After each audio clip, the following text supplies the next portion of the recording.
You're one of the favourites to win the BBC Sports Personality of the Year, and no darts player's ever won it. What would that mean to do that in an Olympic year?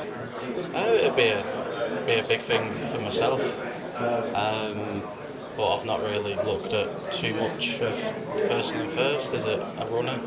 Yes, yeah. I've seen a little bit, but yeah, people don't really class us as athletes, do they? So if I'm second to win it, then that'll do. I mean, her diet won't be squashies. Wouldn't be, would it? What is your favourite squashy? We need to know. What's the secret? Is it the... Grand Slam was cherry cola ones. So they're the ones, are they? Yeah.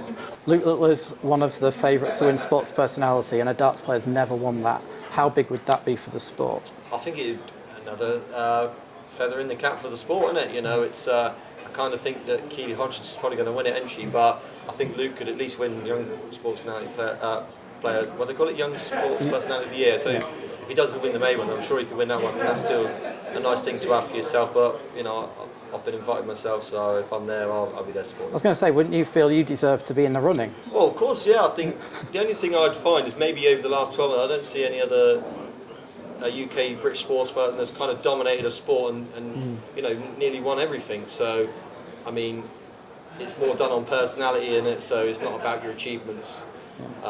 So yeah, I mean, it doesn't bother me too much, but I'll go and I'll be supporting him, and you know, hopefully he wins, and it's good for the sport. Well, it's nice to be invited. I think they acknowledge it a little bit what I've achieved. So. Absolutely, so they should. There's obviously been a lot of chat this year about the fact that you were so-called overlooked for the other Luke. But you sort of put that into place a little bit over the last few days. Does that mean, was it important for you to do that, to sort of say, right, hey, hang on a minute, I am still here? Yeah, I mean, I don't see myself overlooked as much. I think that, but just because Luke's got a bigger following, he's a bigger media star than myself, he's going to get more headlines, more writings, which is, you know, it's going to happen, is it? He's going to have more people liking posts and commenting on posts because he's got more fans than I have. So, you know, I don't think in a proper dart fan's eyes or proper journalist's eyes I would be overlooked. I just think when you've got a bigger following, you're a bigger superstar in someone. Of course, it happens in all sports, but you know, you see it in snooker. You know, Ronnie O'Sullivan's always going to be the star, no matter who wins the snooker world championship. So that will be the same with darts now. I could probably win 5 world titles. Luke will still be the star, but rightly so. He's the biggest we've ever seen. So you know, I think I've said it in many interviews. I'm not really too fussed about it, to be honest. I'm just here to try and battle it out with Luke and have fun, and hopefully we can you know, have some great games over the next few years and probably many major finals.